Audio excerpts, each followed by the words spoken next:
سنہرے موسم کی ایک اور سنہری دوپہر، ہلکی ہلکی ہواؤں کے سنگ نرم گرم سی دھوپ بہت بھلی لگ رہی تھی، مگر وہ اپنے کالج کے باہر اپنے ڈرائیور کے انتظار میں کھڑی سیاہ نقاب میں جھکی کشور فرید کی آنکھوں کو یہ دھوپ بہت چبھ رہی تھی۔ بھوری آنکھیں دھوپ کی کرنوں میں نشیلی سنہری مائل لگ رہی تھیں، لمبی گھنی پلکیں بھی دھوپ کی کرنوں کو روک نہیں پا رہی تھیں۔ جب سیاہ رنگ کی کرولا اس کے سامنے آ کر رکی، آنکھوں میں شدید خفگی سموئے وہ جھنجھلائی گاڑی کے پچھلے دروازہ کھول کر اس میں جمع ہوئی۔ انکل آپ آج لیٹ آئے تھے؟ گاڑی میں خاموش بیٹھی کشور دھیمے لہجے میں بولی۔ سوری بیٹا، تمنا بیبی کے کام سے چلا گیا تھا، میں آئندہ خیال رکھوں گا۔ تمنا کشور بڑبڑائی۔ کوئی بات نہیں۔ سر جھکا کر اس نے اپنا فون نکال کر اپنی ماما کو میسج کیا۔ یہی سنہری کرنیں چتوئی ہاؤس پر بھی اتری تھیں۔ یہ منظر چتوئی ہاؤس کا تھا، اپنی خوبصورتی پر نازاں، پورے آب و تاب سے کھڑی، چار کنال پر محیط یہ 3 منزلہ کوٹھی ہر دیکھنے والے کو رشک کرنے پر مجبور کر دیتی تھی، جس میں ہر رنگ کا امتیاز شامل تھا۔ چتوئی ہاؤس میں رہنے والے بھی بلا شبہ خوبصورت رنگی طبیعت کے تھے، کوئی غزیلا تو کوئی حد سے زیادہ میٹھا، کوئی چبھا ہوا تو کوئی بہت ظاہر، کوئی نرم کوئی گرم، بلکہ آپ خود اندر جا کر دیکھ لیں۔ یہ دوسری منزل سے کھلکھلاتی آواز کلیم جتوئی کے سب سے چھوٹے بیٹے، سب سے چھوٹے صاحبزادے اور گھر بھر کی لاڈلی تمنا جتوئی کی تھی، جو اس وقت اپنا ویلاگ بنانے میں مشغول تھی۔ اوکے بابا گائز، پھر ملاقات ہوگی۔ میں آپ لوگوں کی پیاری تمنا جتوئی، اور آپ کا ویلاگ یہیں پر ختم ہوتا ہے۔ لائک شیئر ضرور کیجیے گا، اور اگر آپ لوگوں نے ابھی تک میرا چینل سبسکرائب نہیں کیا ہے تو جلدی سے سبسکرائب کا بٹن پریس کریں۔ یار دیر ہی کس بات کی؟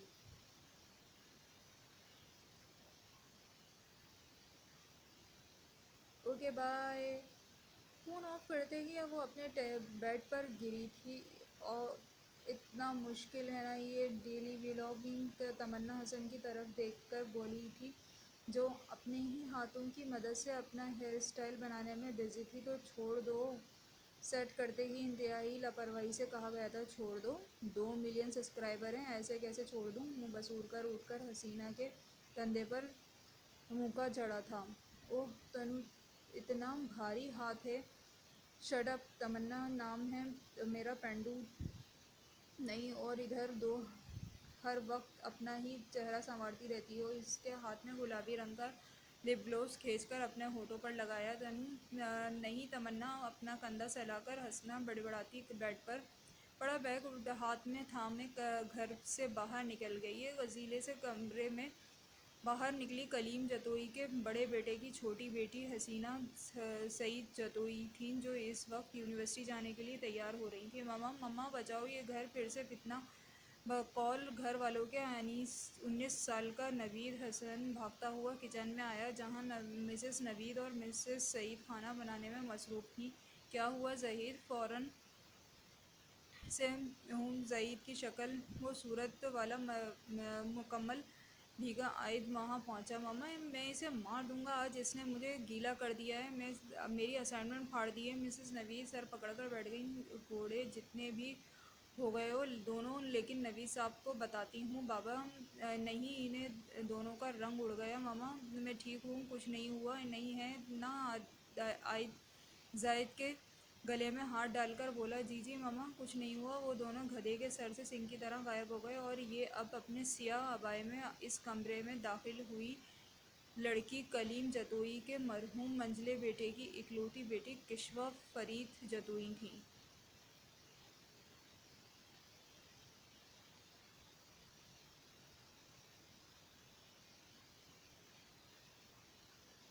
جس نے کمرے میں قدم رکھتے ہی کنڈی لگائی تھی۔ اب عبایا اور نقاب اتار کر گہرا سانس لیا، لبوں کے اوپر ہلکی نمی تھی، جو یقیناً دھوپ میں کھڑے رہنے کی وجہ سے پسینے بن کر نمودار ہوئی تھی، اور اب اس کا ارادہ شاور لینے کا تھا۔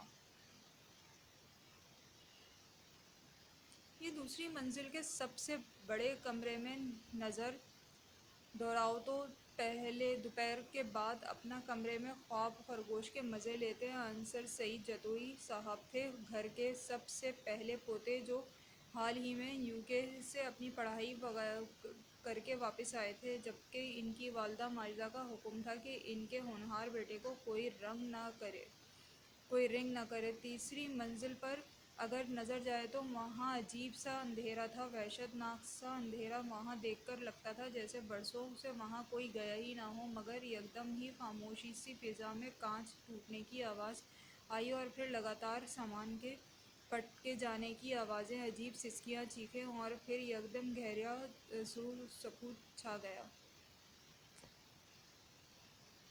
کلیم جتوئی صاحب جتوئی ہاؤس کے سربراہ، جن کی بیگم چند سال پہلے اس دنیا کو خیر باد کہہ کر چلی گئی تھی. کلیم جتوئی کے 3 بیٹے اور 1 بیٹی تھی.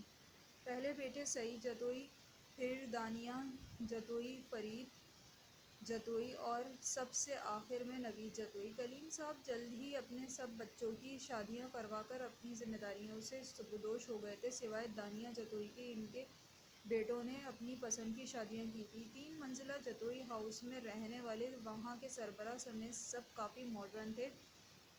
نشے اور حرام چیزوں کے سوا ہر چیز کی آزادی تھی.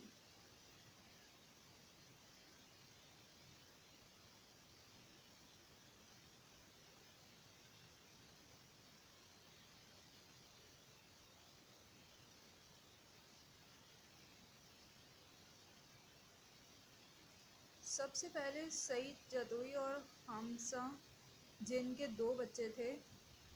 انصر سعید اور پڑھائی مکمل کر کے پاکستان واپس آ چکا تھا، اور حسنہ سعید جو ابھی یونیورسٹی میں زیر تعلیم تھی. پھر فرید جتوئی اور ثریا، جن کی ایک بیٹی تھی.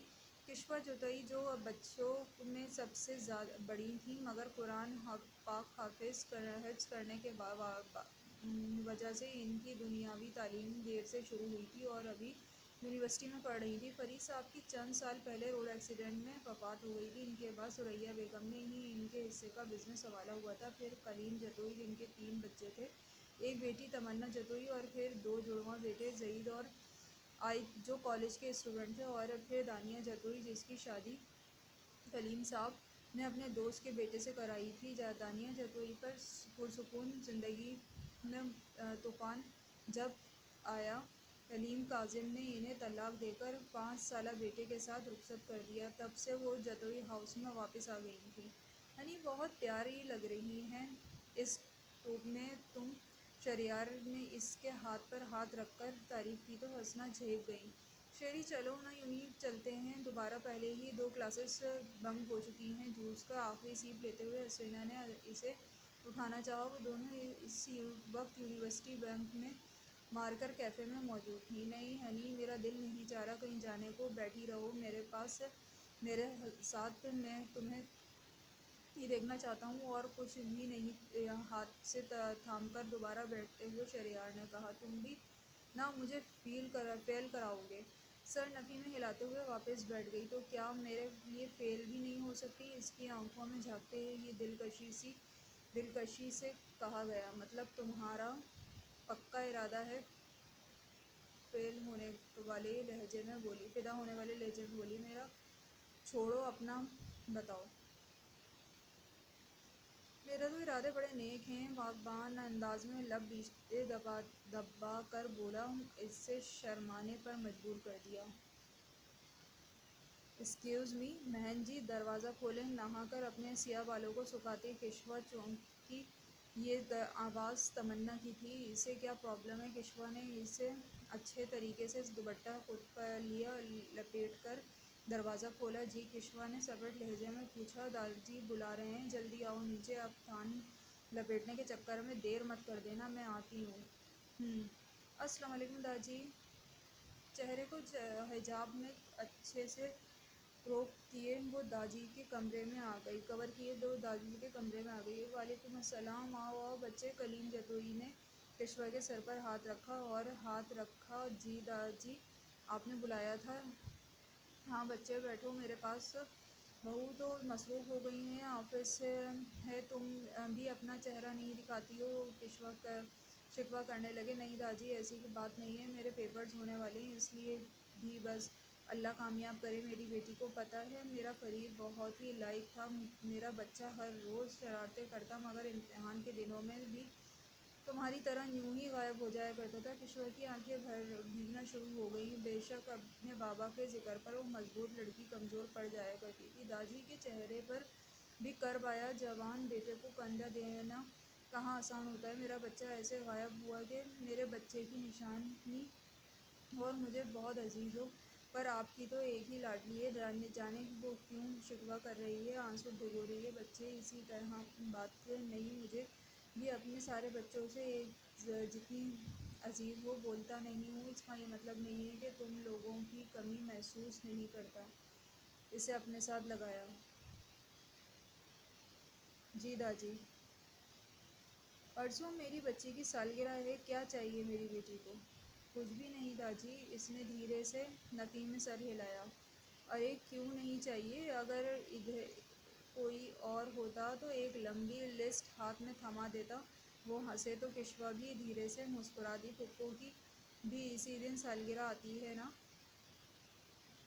بے ارادہ ہی وہ بول گئی تھی، پھر لب بھیج گئے۔ مرحوم Dania Jatoi, I miss you پھپھو، آئی مس یو پاپا۔ ان سے اپنے بابا کی خوشبو محسوس کرتے وہ بے آواز بولی۔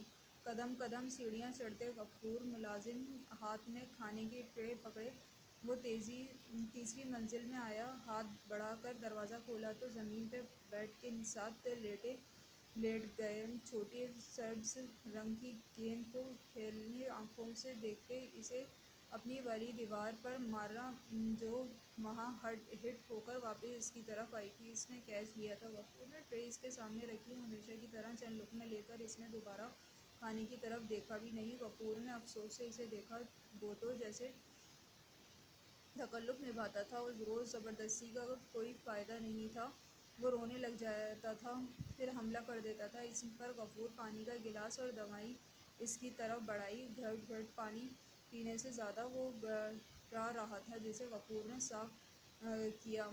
چھوٹے صاحب، میں کپڑے نکال دیتا ہوں، آپ نہا لیں۔ غفور نے ہچکیاں لیتے ہوئے کہا۔ وہ تالیاں بجا کر کپڑوں سمیت ہی شاور کے لیے نیچے جا کھڑا ہوا۔ جاؤ جاؤ۔ کہانی ابھی جاری ہے، چینل کو سبسکرائب کرنا نہ بھولیں۔